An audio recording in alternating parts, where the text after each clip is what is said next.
Hello అండి, అందరికీ నమస్తే అండి.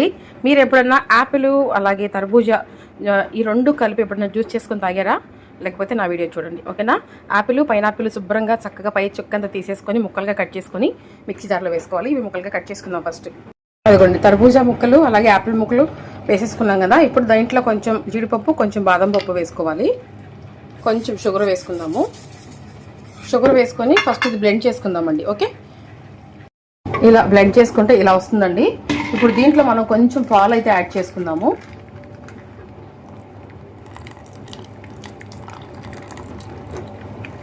ఓకేనా?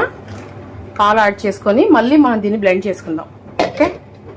ఓకే అండి, చక్కటి యాపిల్ తర్బూజా జ్యూస్ అయితే చక్కగా రెడీ అయిపోయిందండి.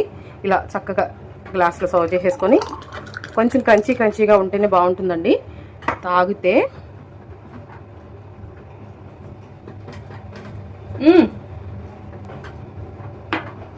అదిరిపోయిందండి, ఎక్సలెంట్ టేస్ట్ అనమాట. ట్రై చేయండి మీరు కూడా.